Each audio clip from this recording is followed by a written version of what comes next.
अभी हमने जो देख रहे थे, हम अपनी कुल स्थिर लागत को हमने देखा, कुल परिवर्तनशील लागत हुई। बात करते हैं कुल लागत। कुल लागत जो है वो स्थिर और परिवर्तनशील लागतों का योग जो है वो कुल लागत कहलाता है।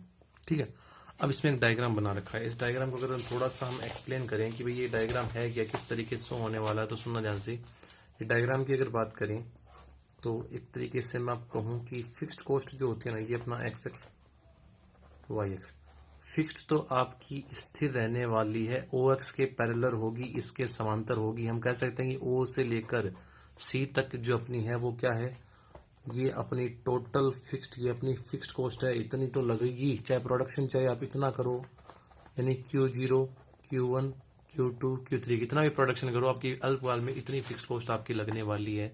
ठीक है, और फिर बात करते हैं परिवर्तनशील लागत।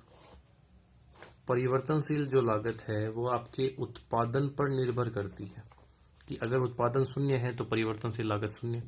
जैसे जैसे आप बढ़ाते चले जाओगे, आपकी जो है परिवर्तनशील लागत भी आपकी बढ़ती चली जाएगी। इसे कहते हैं variable cost, total variable cost. दोनों को एक साथ दिखाएं भाई। इस पे दिखा दिया हमने मात्रा को, और यहां पर दिखा दिया हमने अपनी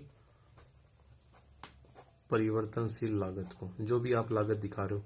अब दोनों को एक साथ दिखानी है। टोटल कॉस्ट अगर आप दिखाते हो तो सुनिएगा, डायग्राम अगर हम बनाएं, टोटल कॉस्ट अगर आप दिखाते हो तो टोटल कॉस्ट में ये अपना एक्स एक्स, ये वाई एक्स। ठीक है, हमें पता है कि ये अपनी स्थिर लागत है, इसको तो यहीं से दिखाओगे टीएफसी को, ये 0, ये ओ से लेकर सी तक। ठीक है, और परिवर्तनशील लागत स्टार्ट होती है अपनी 0 से, तो ये परिवर्तनशील लागत टोटल वेरिएबल कॉस्ट। और टोटल कॉस्ट यहां से स्टार्ट होगी, क्योंकि 0 से स्टार्ट नहीं कर सकते। 0 से करोगे तो ये इंक्लूड नहीं होगी यहां से। तो यहां से स्टार्ट करने का मतलब है कि टीसी इक्वल, कि टीसी दोनों, टीसी का मतलब दोनों शामिल है, टीएफसी प्लस टीवीसी।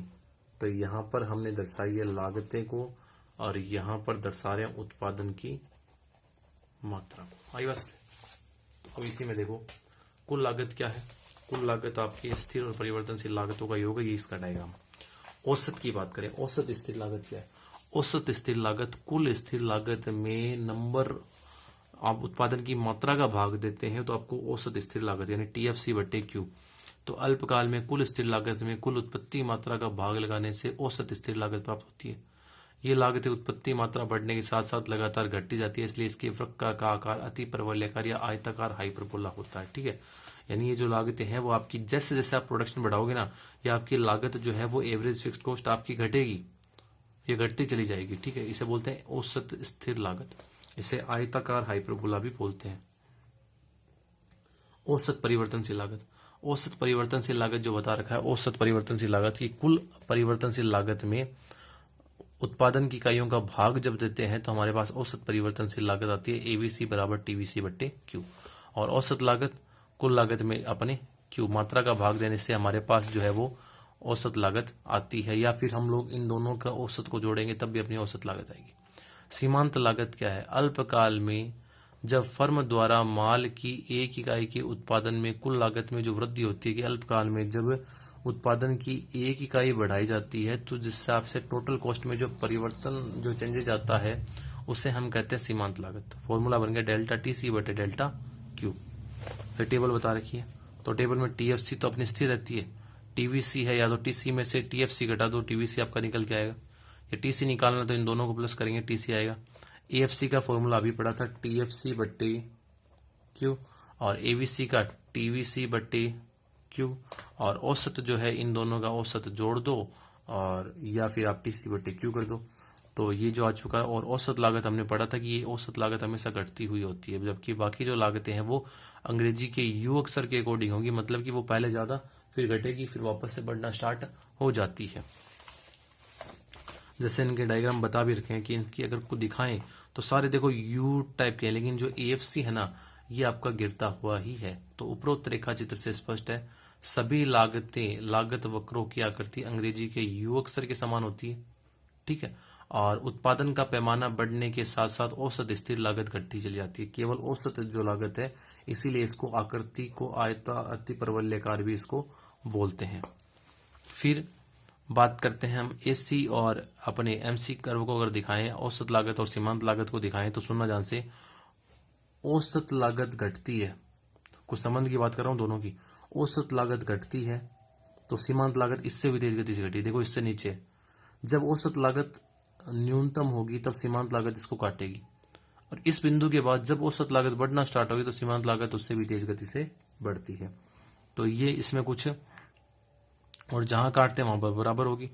तो किंतु फिर एक न्यूनतम बिंदु के बाद ये बढ़ने लग जाती है, और औसत लागत, औसत स्थिर लागत और औसत परिवर्तनशील लागत का ये योग बता रखा है कि टीसी का एवरेज कॉस्ट क्या होता है, या तो टीसी बटे क्यू या ईएफसी और एवीसी का टोटल होता है। ठीक है, तो यहां पर जो बता रखा है कि ये किस तरीके से सी बिंदु पर एसी व एमसी वक्र, ठीक है, घटते हैं, किंतु एमसी वक्र एसी वक्र से अधिक गति से गिरता है, यानी जो गिरने की बात करता है तो ये किस तरीके से गिरेगा, और जब बढ़ने की बात होगी तो किस तरीके से बढ़ेगा। संबंध अगर हम देखें, जब औसत लागत घटती है तो सीमांत लागत उससे भी कम होता है, यानी इससे तेज गति से घटेगा, यानी औसत लागत या इतने बिंदु पर कह सकते हैं ई से पहले पहले क्या है, ए सी ग्रेटर देन एम सी, यानी औसत लागत सीमांत लागत से ज्यादा है।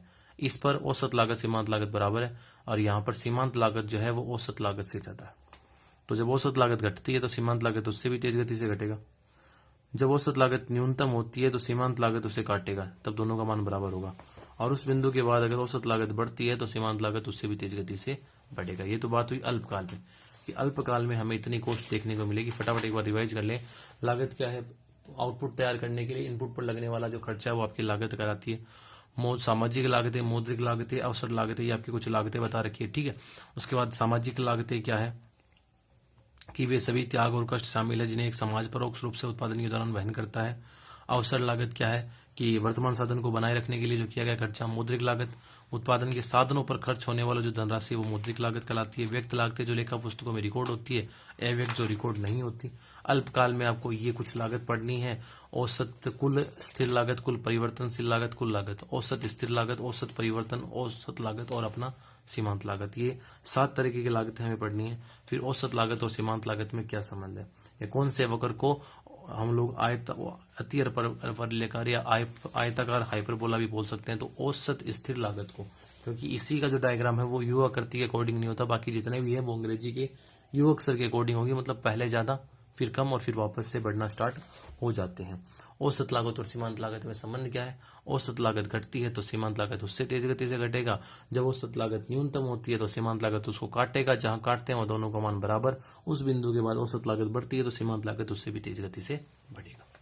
बाकी जो नेक्स्ट क्लास में हम अपने दीर्घकाल की देखेंगे, दीर्घकाल में कौन कौन सी लागतें होती है, और ये डायग्राम जो अपने हम देखने वाले हैं कि दीर्घकाल में किस तरीके की डायग्राम बनने वाली है, डायग्राम कैसे ड्रॉ होंगे जी है, ये हम नेक्स्ट क्लास में सीखने वाले हैं। तो नेक्स्ट क्लास में ये कोशिश करेंगे कि अपना ये जो चैप्टर है क्वेश्चन आंसर इसके हम लोग कर लें, क्वेश्चन अपना कंप्लीट हो। Thank you.